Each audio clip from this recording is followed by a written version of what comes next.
Hello everyone, hope so आप सभी अच्छे होंगे, स्वस्थ होंगे, सुरक्षित होंगे। मैं उत्तम चौहान आप सभी का फिजिक्स के first chapter unit and measurement के साथ स्वागत करता हूं। देखिए, हमारा जो मकसद है वो सीईटी का एग्ज़ाम है, चाहे आपका रेलवे डी या एनटीपीसी का एग्ज़ाम है। साइंस की जो है पहली क्लास से स्टार्ट करते हैं, अपन फिजिक्स से स्टार्ट कर रहे हैं। एक एक क्लास को जो है धीरे धीरे आपकी जो है कंप्लीट करने वाले हैं। 2 पोर्शन रहेंगे इसके अंदर। एक पोर्शन के अंदर मैं थ्योरेटिकल पोर्शन करवाऊंगा और दूसरे पोर्शन के अंदर मैं इसके एमसीक्यूज करवाने वाला हूँ। ठीक है, तो ये पोर्शन पूरा कंप्लीट साइंस करवाएंगे अपन। ठीक है, इसके अंदर यूट्यूब के ऊपर, इसके अपने चैनल के ऊपर डेली जो है शाम 7 बजे जो है ये वीडियो आपको अपलोडेड मिलेगी। ठीक है, तो सबसे पहले तो मैं इसकी थ्योरेटिकल पोर्शन करवाऊंगा, न्यूमेरिकल भी इसके करवाएंगे, ताकि चाहे कोई एग्जाम हो, चाहे वो रेलवे ग्रुप का हो, चाहे रेलवे डी का हो, चाहे एनटीपीसी सीबीटी 2 हो, चाहे आपका सीटी एग्जाम हो, कोई भी एग्जाम हो, साइंस यहाँ से बाहर नहीं आएगी। चलिए स्टार्ट करते हैं यूनिट एंड मेजरमेंट। देखिए, यूनिट एंड मेजरमेंट होती क्या है? आपके मन में क्वेश्चन आ रहा होगा, सर ये यूनिट एंड मेजरमेंट है क्या? सबसे पहले तो मैं बताता हूँ, जैसे कि मैं किसी भी चीज़ को कहता हूँ, जैसे कहता हूँ कि मेरी लंबाई क्या है भी 6 फीट है। कितनी भी? मेरी लंबाई 6 फीट है। तो मैंने क्या वर्ड यूज़ किए? 3 वर्ड यूज़ किए। एक तो वर्ड यूज़ किया लंबाई, और दूसरा यूज़ किया 6, और तीसरा यूज़ किया भी फिट। तो मैंने कितने वर्ड यूज़ किए? 3 वर्ड यूज़ किए, लंबाई, 6 और फिट। तो देखिए, इसके अंदर लंबाई क्या है? मेरी लंबाई मेरी क्वांटिटी है। लंबाई मेरी क्या है अभी? क्वांटिटी का मतलब होता है, हिंदी में कहते हैं राशि। लंबाई मेरी राशि है। 6 मेरा मेजरमेंट है, मेजरमेंट का मतलब 6 मेरा मापन है। और फिट जो है मेरी क्या है अभी? यूनिट है। फिट मेरी क्या अभी? इकाई है। कहने का मतलब हर एक राशि की क्या होती है अभी? यूनिट होती है। देखिए, अगर मैं इसको एक भी चीज़ को छोड़ देता हूं तो ये वाक्य पूरा नहीं होगा। अगर मैं कहता हूं कि मेरी 6 फिट है तो आप कहोगे क्या 6 फिट है? अगर मैं कहता हूं कि मेरी लंबाई फिट है तो आप कहोगे सर कितनी फिट है? अगर मैं कहता हूं कि मेरी लंबाई 6 है तो मैं ये फिट हटा देता हूं तो भी ये पूरा नहीं होगा। कहने का मतलब किसी भी चीज़ को रिप्रेजेंट करने के लिए हमारे को यूनिट और मेजरमेंट दोनों की क्या पड़ती है भी? जरूरत पड़ती है। सबसे पहले तो अब मैं बात करता हूं राशि के बारे में। ये राशि होती क्या है, बनती कैसे है? अब ये कहूंगा मैं, फिजिक्स में आप जितनी भी चीज़ यूज़ करोगे, जैसे कि आप सबसे पहले यूज़ करोगे दूरी करोगे, विस्थापन डिस्प्लेसमेंट करोगे, वेग वेलोसिटी करोगे, कार्य वर्क करोगे। ठीक है, चाहे आप प्रेशर मतलब दाब करोगे, घनत्व डेंसिटी करोगे, कुछ भी चीज़ करोगे, जितनी भी चीज़ आप देखोगे सारी की सारी आपकी क्या हम भी राशियाँ हैं। क्या हम भी राशियाँ हैं। तो यही राशि होती है, लंबाई, चौड़ाई, ऊंचाई, ठीक है, टाइम, समय वगैरह सारी की सारी क्या होती है? ये राशियाँ होती हैं। तो सबसे पहले तो राशि से मैं कंसेप्ट को क्लियर कर देता हूँ। राशि जो होती हैं वो कितने प्रकार की होती हैं, क्या क्वेश्चन आ सकते हैं। वैसे तो ये चैप्टर आपकी पूरी फिजिक्स के अंदर यूनिट एंड मेजरमेंट पूरा का पूरा चैप्टर चलेगा। ठीक है भाई, उसके साथ मैं ना इसके डायमेंशनल फॉर्मूले के लिए भी एक वीडियो अलग से लेके आऊँगा। डायमेंशनल फॉर्मूला निकालना भी आपको सिखाऊंगा। ठीक है, चलिए सबसे पहले क्वांटिटी के बारे में मैं बात करता हूँ। क्वांटिटी जिसको अपन बोलते हैं राशि, क्या बोलते हैं भाई? राशि बोलते हैं। राशि 3 प्रकार की होती है, मेनली तो 2 प्रकार की होती है। एक तो होती है आपकी स्केलर क्वांटिटी, स्केलर, दूसरी होती है भी आपकी वेक्टर क्वांटिटी, और तीसरी होती है भी आपकी टेंसर क्वांटिटी। कौन सी क्वांटिटी भाई? Tensor quantity. इस क्वांटिटी को मेनली अपन पढ़ते नहीं है, केवल 2 ही राशियों को पढ़ते हैं। स्केलर का मतलब होता है भी अदिश राशि। कौन सी राशि भाई? अदिश राशि। और इसका मतलब होता है भी सदिश राशि। और टेंसर को अपन टेंसर ही पढ़ते हैं।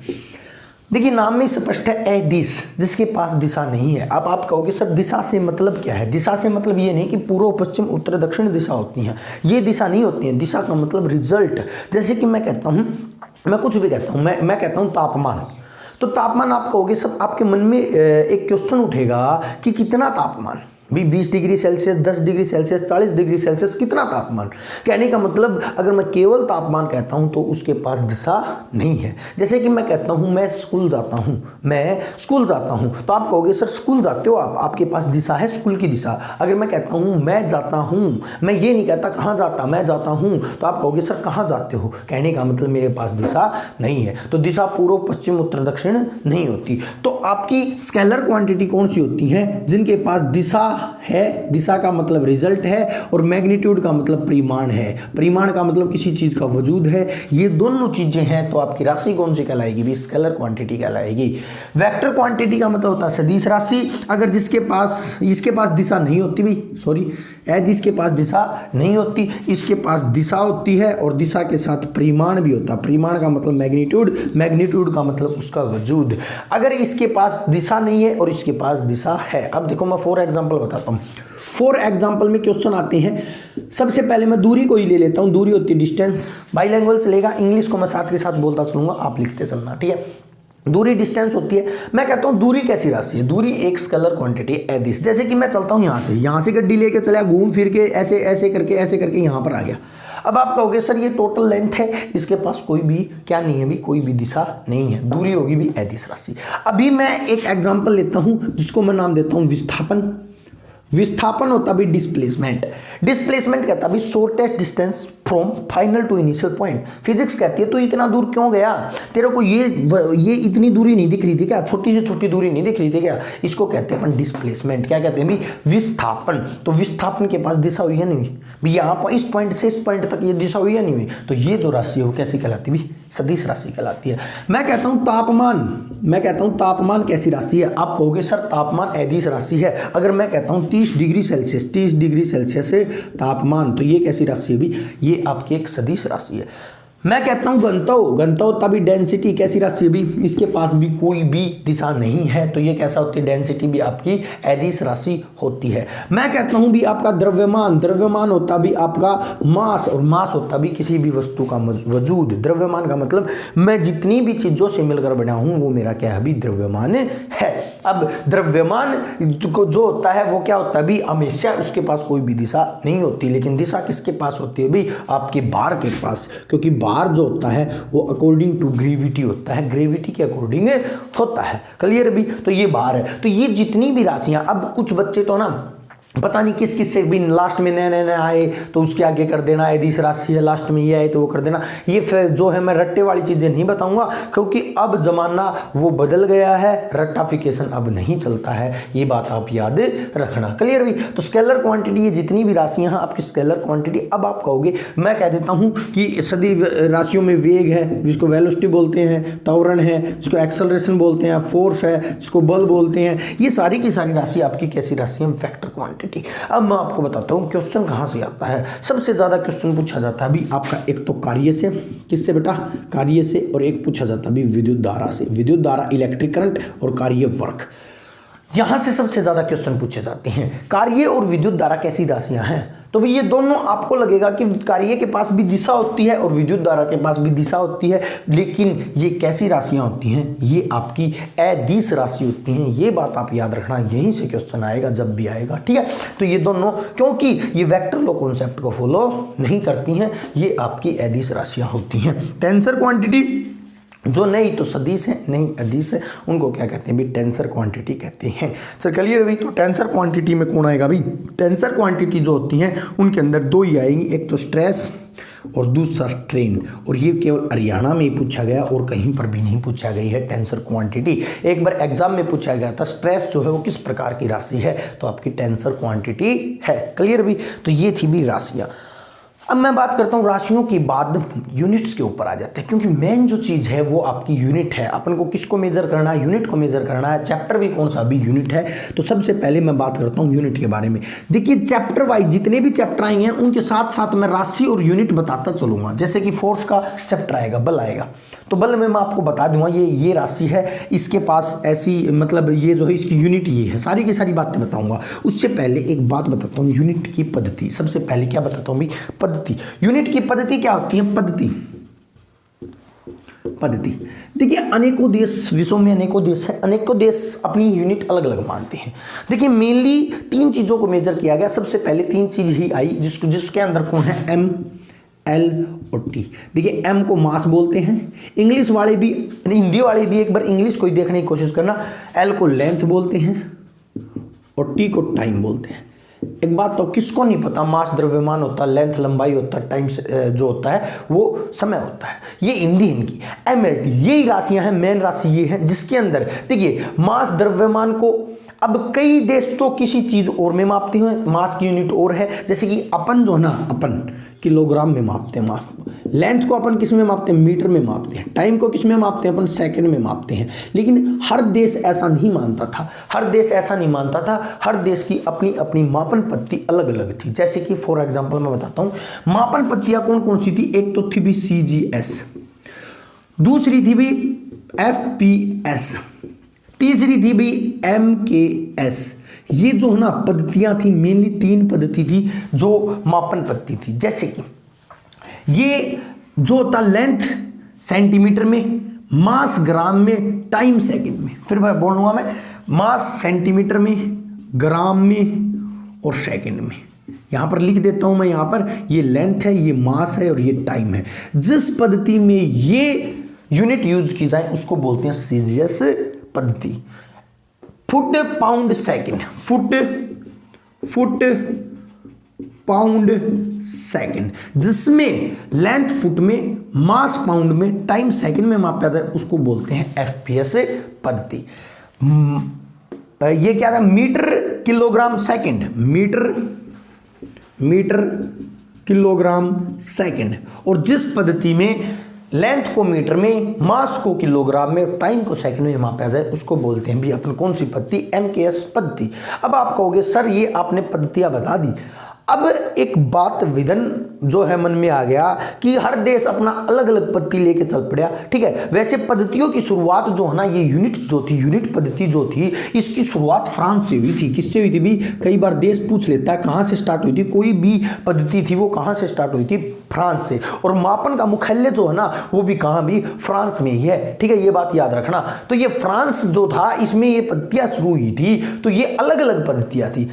तो अलग अलग पद्धतियों की मापन अलग अलग थी, इसलिए एक डिसाइड लिया गया, एक निर्णय लिया गया कि एक स्टैंडर्ड यूनिट होगी पूरी इंटरनेशनल की, क्या होगी भी, स्टैंडर्ड यूनिट होगी, जिसका नाम दिया गया भी एसआई यूनिट। जिसका क्या नाम दिया गया भी, एसआई यूनिट। और एसआई यूनिट की फुल फॉर्म भी स्टैंडर्ड इंटरनेशनल यूनिट, जिसको पूरा विश्व मानेगा उसको बोलते हैं स्टैंडर्ड इंटरनेशनल यूनिट। कहेंगे कि भी ये अलग अलग पद्धति नहीं मानी जाएगी, एक ही पद्धति मानी जाएगी जिसको बोलेंगे एसआई यूनिट। और SI unit is based on MKS पद्धति। ये क्वेश्चन बहुत बार आता है, एसआई यूनिट किसके ऊपर बेस होती है, एसआई यूनिट एमकेएस पद्धति के ऊपर बेस होती है, जिसमें मीटर, किलोग्राम और सेकंड में जो है मापन किया जाता है। क्लियर है भाई? तो ये आपको बिल्कुल क्लियर हो गया होगा भाई एसआई यूनिट क्या है।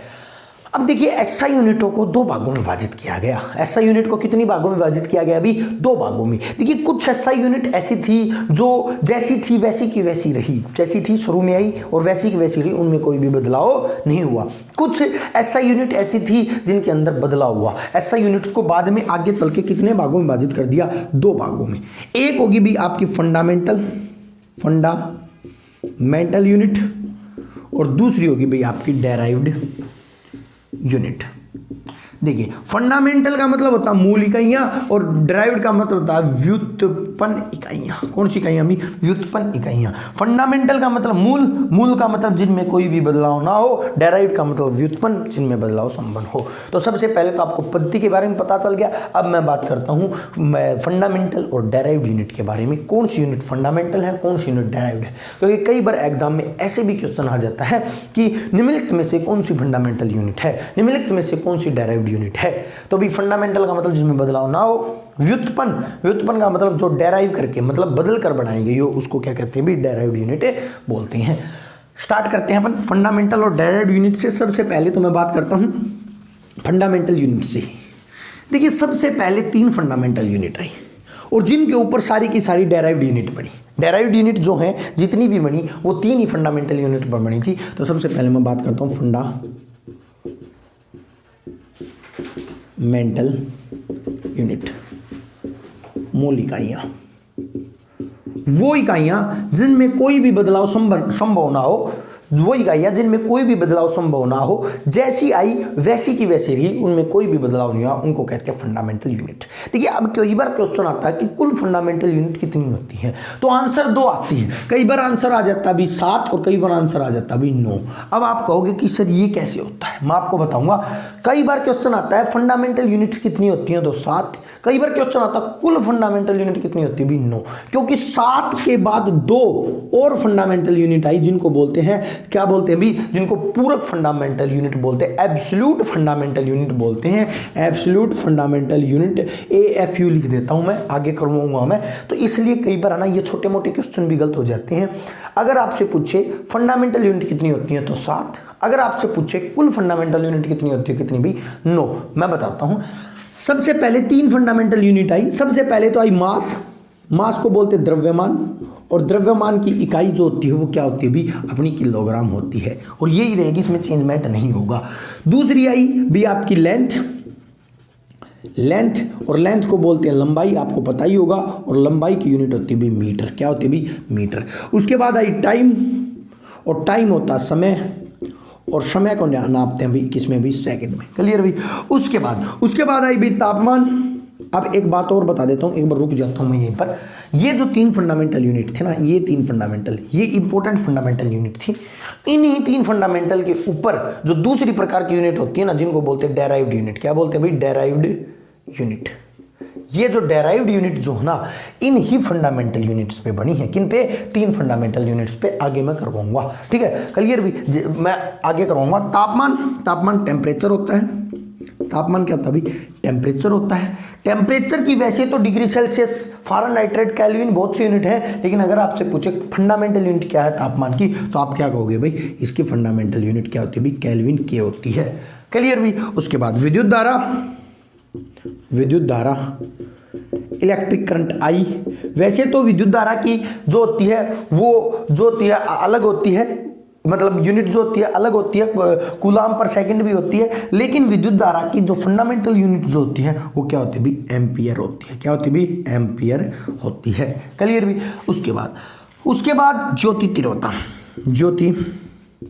तीव्रता, लुमिनस इंटेंसिटी कहो या लाइट इंटेंसिटी कहो, इसको बोलते हैं ज्योति तीव्रता। और ज्योति तीव्रता की यूनिट अभी कैंडला, ऐसे याद रख सकते हो। ज्योति का मतलब प्रकाश लाने के लिए कैंडल की जरूरत होती है, तो कैंडला, ज्योति तीव्रता कैंडला। उसके बाद एक होती है भी पदार्थ की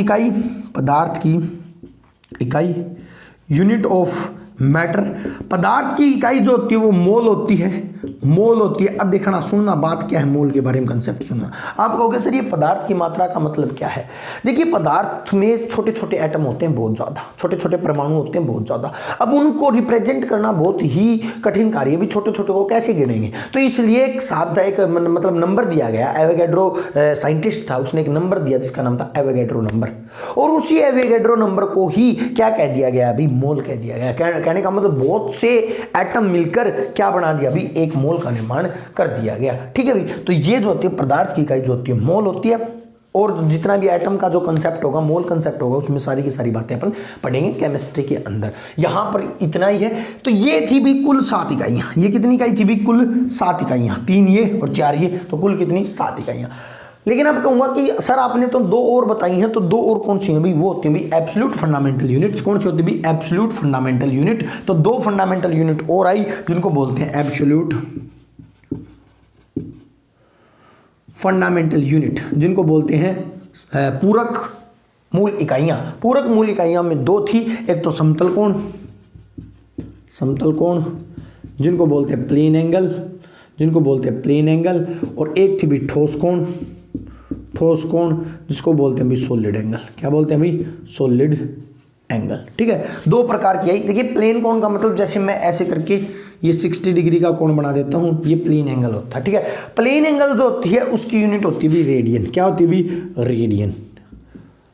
आपने कमेंट बॉक्स में कमेंट करना है एक रेडियन किसके बराबर होता है। एक रेडियन किसके बराबर होता है आपको कमेंट करना है। मैथ का क्वेश्चन मानो, चाहे साइंस का मानो, किसी का भी मान सकते हो आप, ठीक है। समतल कोण की यूनिट होती है रेडियन। ठोस कोण जिसको अपन सॉलिड एंगल बोलते हैं, सॉलिड एंगल जो होती है उसकी यूनिट होती है भी स्टे रेडियन। तो ये जो है 2 आपकी एब्सोल्यूट फंडामेंटल यूनिट होती हैं। किसकी भाई? आपके क्या नाम है? फंडामेंटल यूनिट में एब्सोल्यूट फंडामेंटल 2, 7 + 2 जो होती हैं, इस प्रकार से 9 बनती हैं। तो आई होप आपको जो है फंडामेंटल यूनिट बिल्कुल क्लियर हो गई होंगी। अब मैं बात करता हूँ एब्सोल्यूट कर रहा हूँ डेराइव्ड यूनिट के बारे में। देखिए, वो यूनिट जो फंडामेंटल यूनिट से मिलकर बनी उनको बोलते हैं डेराइव्ड यूनिट। क्या बोलते हैं भाई? डेराइव्ड यूनिट बोलते हैं, व्युत्पन्न इकाइयाँ बोलते हैं। और व्युत्पन्न इकाइयों के ऊपर ही आपके डायमेंशनल फार्मूले बनते हैं, क्लियर भी। तो मैं बात करता हूँ, देखिए डायराइव्ड जो यूनिट है वो इन 3 यूनिट्स के ऊपर किन के ऊपर बनेंगे भी? इन 3 यूनिट्स के ऊपर। इनको मैं मतलब इरेज नहीं कर रहा हूं, इनको ऐसे कैसे लिखे रहने देता हूं, काम आएंगी। देखिए, यहां पर मैं लिख रहा हूं डेराइव्ड यूनिट। एसआई यूनिट की दूसरी प्रकार है भाई डेराइव्ड यूनिट। पहली प्रकार फंडामेंटल यूनिट थी, दूसरी डेराइव्ड यूनिट व्युत्पन्न इकाइयां। वे इकाइयां जो मूल इकाइयों से मिलकर बनी हो और जिनमें बदलाव संभव हो उनको बोलते हैं डेराइव्ड यूनिट्स। देखिए मूल इकाइयां इन 3 यूनिट से बनी हो, MLT से बनी हो, उनको बोलते हैं भी डेराइव्ड यूनिट। फॉर एग्जाम्पल मैं आपको एग्जाम्पल देता हूं, जैसे एक यूनिट होती है जिसको कहते हैं अपन, एक राशि होती है जिसको कहते हैं अपन वेग वेलोसिटी। जिस प्रकार अपन मैथ में ना स्पीड काउंट करते हैं ना, मैथ में अपन स्पीड काउंट करते हैं, स्पीड क्या होती है भाई, डिस्टेंस अपॉन टाइम होती है नहीं होती है। सेम इसी प्रकार फिजिक्स के अंदर अपन लेते हैं वेलोसिटी। वेलोसिटी का मतलब सेम स्पीड से ही होता है। वेलोसिटी होती है विस्थापन डिस्प्लेसमेंट अपॉन टाइम समय, विस्थापन अपॉन टाइम समय होती है। अब आपको पता है विस्थापन लंबाई होती है, टाइम सेकंड में मापते हैं। लंबाई को किस में मापते हैं, मीटर में, और टाइम को किस में मापते हैं, सेकंड में। देखो ये दोनों चीज दिख रही है ना, तो विस्थापन आपकी लंबाई होती है, तो लंबाई को मीटर में मापेंगे और टाइम को किस में मापेंगे, सेकंड में। तो मीटर बटे में सेकंड हो गया या नहीं हो गया। अब एक बात बताओ, ये मैथ का सिंपल सा रूल है, अगर कोई मतलब कोई भी जो नीचे अगर होती है, जब उसको मल्टीप्लाई में लाते हैं, डिवाइड में होता है मल्टीप्लाई में लाते हैं, तो पावर क्या हो जाती है, माइनस हो जाती है। इसकी पावर क्या है, जिसकी पावर कुछ नहीं उसकी पावर 1। तो सिंपल सी बात है, अगर मैं इसको मल्टीप्लाई में लाऊंगा तो ये क्या हो जाएगा, मीटर पर सेकंड हो जाएगा या नहीं हो जाएगा, हो जाएगा अभी। तो ये हो जाएगा मीटर सेकंड इनवर्स 1 जो होगा वो वेग हो जाएगा, और ये ही इसकी क्या भी डेराइव्ड यूनिट है, ये इसकी क्या भी डेराइव्ड। कहने का मतलब ये कहाँ से बनी, फंडामेंटल यूनिट से बनी। और बताता हूँ मैं, एक और त्वरण ले लेता हूँ। त्वरण को बोलते हैं भी एक्सेलरेशन। अब देखो एक्सेलरेशन क्या होता है, एक्सेलरेशन होता है भी, देखो आपने देखो बाइक को एक्सेलरेट कर दिया मैंने, बाइक की स्पीड बढ़ा दी मैंने, 10 पे था 20 पे 30 40 पे ऐसा करके धूम फोर बना दी मैंने, समझ रहे हो। तो वो स्पीड बढ़ानी, स्पीड का मतलब वेलोसिटी में चेंज। वेलोसिटी में चेंज किसके अकॉर्डिंग आएगा, समय के अकॉर्डिंग आएगा। क्या मैं कह सकता हूँ त्वरण जो होगा वेग अपॉन समय होगा, बोलो आया ना। अभी मैंने वेग की यूनिट निकाली थी, मीटर पर सेकंड थी, मीटर पर सेकंड, और एक और सेकंड इस समय का नाम की, तो ये सेकंड होगी। तो मैं क्या इसको लिख सकता हूँ, मीटर पर सेकंड स्क्वायर मीटर पर स्क्वायर सेकंड स्क्वायर लिख सकता हूँ। अब मैं अगर इसको ऊपर से नीचे ले आऊंगा तो मीटर पर सेकंड स्क्वायर लिख दूंगा या नहीं लिख दूंगा, बोलो लिख दूंगा या नहीं लिख दूंगा। तो ये डेराइव्ड यूनिट होगी किसकी भी, त्वरण की। कोई नहीं, एक और ले लेते हैं, एक और ले लो बल ले लेते हैं, बल जिसको अपन बोलते हैं फोर्स। इसमें तीनों आ जाएंगी भाई। फोर्स होता है एक धक्का। फोर्स क्या होता है, धक्का। वैसे तो मैं फोर्स को अच्छे से और भी करवाऊंगा, बाद में भी करूंगा। फोर्स होता है धक्का, फोर्स होता है मास इनटू में एक्सेलरेशन। किसी वस्तु को अगर मैं मास लगाऊं और उसमें क्या आ जाए भी, एक्सेलरेशन आ जाए, उसको मैं क्या कहता हूं भी, बल कहता हूं। अब देखो मास की यूनिट क्या भी, मास की यूनिट है किलोग्राम। इसकी डायरेक्ट यूनिट निकालने की कोशिश करेंगे, इसकी किलोग्राम। और एक्सेलरेशन की अभी निकाली मैंने, क्या है भी एक्सेलरेशन की। देखिए वेलोसिटी को v लिखना और एक्सेलरेशन को छोटा ही लिखना, ये भी सिंबल भी आपको याद रखने हैं, ठीक है। तो ये किलोग्राम और एक्सेलरेशन की होती है मीटर पर सेकंड स्क्वायर। तो मीटर पर सेकंड स्क्वायर ये होगी भाई इसकी डेराइव्ड यूनिट। देखो अब अपन ने क्या प्राप्त किया, अपन ने डेराइव्ड यूनिट निकालनी सीख ली है। जैसे ही अपन ने डेराइव्ड यूनिट निकालनी सीख ली ना, अब आपका काम बिल्कुल ईजी हो गया है। वैसे तो अपन जितने भी चैप्टर करेंगे सब में डेराइव्ड यूनिट निकालेंगे। अब आसान क्या हो गया, अब एक चीज और अपन ने सीख ली जिसको बोलते हैं डायमेंशनल फार्मूला, जिसको बोलते हैं भी विमाएं। सबसे पहले तो विमाएं होती क्या है, देखो सिंपल वर्ड में मैं आपको समझाता हूँ विमाएं क्या होती हैं। विमाएं होती हैं ये जो 3 यूनिट है ना, ये 3 यूनिट एम एल और टी के अकॉर्डिंग क्या डेराइव्ड यूनिट निकालना। कहने का मतलब विमाएं जो होती हैं वो MLT के ऊपर होती हैं। किसके ऊपर होती हैं, MLT के ऊपर होती हैं। और विमाएं जो होती हैं वो व्युत्पन्न, किस पे भाई, व्युत्पन्न इकाइयों पर निकलती हैं। 2 बात लिखनी है और आपका खेल खत्म, किसका भी, डायमेंशनल फार्मूला का। फिर बताता हूं मैं, जो आपका डायमेंशनल फार्मूला जो होती है व्युत्पन्न इकाइयों पर निकलता। कहने का मतलब जब तक आपको किसी भी राशि की, क्वांटिटी की डेराइव्ड यूनिट निकालनी नहीं आएगी, तब तक आप डायमेंशनल फार्मूला नहीं निकाल सकते हो। और डेराइव्ड यूनिट कैसे निकलेगी, वो पर चैप्टर के अकॉर्डिंग निकलेगी। अब मैं आपको डायरेक्ट डेराइव्ड निकालनी, आपको कह दूं प्रेशर की डेराइव्ड यूनिट निकालो, आप कहोगे सर हमारे को तो प्रेशर के बारे में पता ही नहीं। तो जब अपन प्रेशर को करेंगे तब अपन निकालेंगे उसकी। तो सारी चीज़ों को, इसीलिए तो कह रहा था ये चैप्टर अपने आखिर तक चलेगा। सभी चैप्टर में ये चैप्टर काम आने वाला है। तो डायमेंशनल फार्मूला निकालना सिखा देता हूं थोड़ा है। ये MLT पर निकलता है। आपको कुछ नहीं करना, आपको पहले तो डेराइव्ड यूनिट उठानी है। सबसे पहले मैं वेग का डायमेंशनल निकालता हूं। ये उठाई मैंने, क्या भाई, वेग की क्या निकाली, उठाई मैंने, डेराइव्ड यूनिट उठाई। अब मैंने पता मीटर और सेकंड इनवर्स जो होती है इसकी डेराइव्ड यूनिट है। एक बात बताओ, इसमें m क्या है? m है कहीं पर इधर? ये m नहीं है, ये m होता तो किलोग्राम होता, ये l मीटर होता और टाइम क्या होता है? सेकंड s होता है। ये बात याद रखना, ये m मास का m है, तो यहाँ पर किलोग्राम है कहीं पर? नहीं है। तो इसके अगर मैं इसका डायमेंशनल निकालूंगा तो m0, भाई m है ही नहीं, किलोग्राम है ही नहीं। l m है, कितना m है? 1 m है, जिसके पास एक भी पावर नहीं, 1 है। और t कितना है? t-1 है। तो ये इसका क्या हुआ भाई? डायमेंशनल फार्मूला हुआ या नहीं हुआ? सेम ऐसे ही मैं बात करता हूं त्वरण की। त्वरण एक्सेलरेशन का यहां पर निकालता हूं मैं, m है कहीं पर? ये तो मीटर वाला m है, ये तो लेंथ है, तो ये m0, l है, l1 और t-2। ये डायमेंशनल फार्मूला किसका हो गया भाई? ये इसका हो गया। अब मैं बात करता हूं तीसरा, फोर्स के का और निकाल लेता हूं डायमेंशनल फार्मूला। सबसे पहले तो आंख मीच के लिख दो डायमेंशन के लिए m और l और t। अब देखो m है, बिल्कुल है, ये किलोग्राम रहा तो किलोग्राम है तो 1, l है, बिल्कुल है, ये m रहा, इसके पास कोई पावर नहीं है तो 1, t है, बिल्कुल है, -2 रहा तो ये -2। तो ये होगी भाई डायमेंशनल फार्मूलाज। क्या हो गया भाई? Dimensional formulas. तो ये जो थी आपकी सारी की सारी फंडामेंटल यूनिट्स थी। आई होप आपको सारी फंडामेंटल, डेराइव्ड और डायमेंशनल फार्मूले निकालना आ गया होगा, समझ लिया होगा। दोबारा देख लेना ये मैंने क्या कहा डायमेंशनल फार्मूले के बारे में। देखो मैं दोबारा एक बार थोड़ा बता देता हूँ डायमेंशनल फार्मूला, ये आपका थोड़ा अलग हो गया होगा। डायमेंशनल फार्मूले के बारे में एक बात सुनना, डायमेंशनल फार्मूला व्युत्पन्न इकाइयों पर निकलता है और MLT पर निकलता है, बस कुछ नहीं करना और, ठीक है। जैसे कि अगर मैं कहूं सर इसका डायमेंशनल फार्मूला निकाल के दिखाओ, ये व्युत्पन्न इकाई है, तो भाई मैंने डायरेक्ट m, l और t लिख दिया। मास कितना है भी? किलोग्राम में है तो 1 पावर 1 लिख दिया। लेंथ मीटर में है तो मीटर कितनी पावर है? 1 लिख दिया। सेकंड -2 पावर है तो टाइम की जगह पे -2 लिख दिया। ये इसका डायमेंशनल हो गया। और अपना हर चैप्टर के साथ करेंगे ही करेंगे। अब सुनना मेरी बात, इसके और जितने भी फैक्ट बचे हैं ना, इस चैप्टर के जितने भी फैक्ट बचे हैं वो सारे के सारे MCQ में करवा दूँ मैं। MCQ की क्लास भी मिलेगी आपको। जैसे कि 7 बजे ये क्लास मिली ना, तो 8 बजे आपको MCQ की क्लास मिल जाएगी। 8 बजे किसकी क्लास मिल जाएगी भी? आपको MCQ की क्लास मिल जाएगी। क्लियर भी? 7 बजे ये क्लास मिल रही है तो 1 घंटे बाद ही जैसे ये कंप्लीट होगा आप उठोगे, मतलब साथ के साथ ही देख लेना, चाहे आप कहो तो इसके साथ के साथ अटैच नहीं कर सकते अपन, ठीक है। इसके बाद नेक्स्ट जो है MCQ की क्लास डाल देंगे अपन। मतलब इस चैप्टर का जितना भी आपने किया उसके MCQ आपको कैसे करोगे आप, वो बिल्कुल अच्छे से मैं करवा दूंगा, ठीक है। उसी में जितने भी फैक्ट्स बच गए मैं उसी के अंदर करवा दूंगा। ये आपका पहला चैप्टर था यूनिट और मेजरमेंट, जो आपके अगले सभी चैप्टर्स में चलेगा। मैं आपको बता देता हूँ एक बार फॉर्मली बता देता हूँ कौन कौन से चैप्टर अपन करने वाले हैं। सारे के सारे चैप्टर करेंगे अपन, ठीक है। यूनिट का चैप्टर 1 ही है, अभी स्केलर वेक्टर और भी कुछ करेंगे अपन, ठीक है। न्यूमेरिकल भी करेंगे यहाँ से, ठीक है। बहुत सी चीज़ें करने वाले हैं, डायमेंशनल को और अच्छे से पढ़ेंगे। ये आज आपका इंट्रोडक्शन पोर्शन मान सकते हो आप, ठीक है। उसके बाद अपने सबसे इंपॉर्टेंट चैप्टर लाइट, साउंड, ये इंपॉर्टेंट चैप्टर्स में है। इलेक्ट्रिसिटी ये भी डिटेल में करेंगे। मैग्नेटिज्म ये भी डिटेल में करेंगे। सरफेस टेंशन वगैरह, विस्कोसिटी वगैरह, ये सारे के सारे जितने भी चैप्टर हैं। हीट भी अपन इसके अंदर करेंगे, हीट एंड टेम्परेचर वाला चैप्टर भी करेंगे। तो सारे के सारे चैप्टर अपने कंप्लीट करने वाले हैं, ठीक है भाई। तो बने रहिए। अगर वीडियो अच्छी लग रही है तो आप प्लीज़ एक ही काम करना आपको, देखिए लाइक तो आप करोगे ही करोगे, सब्सक्राइब आपने कर ही लिया होगा, भी एक शेयर करें।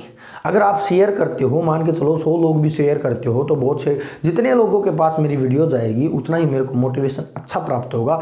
जितना मेरे को मोटिवेशन मिलेगा मैं आपके लिए और अच्छा कंटेंट लेके आऊँगा, अच्छी मतलब वीडियो लेके आऊँगा। बिल्कुल कोई मैं इसके अंदर कोई पैसा नहीं ले रहा, मैं कुछ आपसे कुछ नहीं कर रहा, मैं आपको बिल्कुल मतलब ये मान के चलो फ्री ऑफ कॉस्ट है। मतलब हो सकता है यूट्यूब पर बहुत सी चीज़ें मिल जाएंगी आपको, लेकिन हम यहाँ पर आपको मतलब एक तैयारी करवा रही हैं, बिल्कुल CET का पूरा सिलेबस कंप्लीट करवाऊंगा मैं, ठीक है भाई। चाहे वो D group railway D group का, चाहे वो NTPC का, ठीक है भाई। मिलते हैं हमारी नेक्स्ट वीडियो के साथ। धन्यवाद।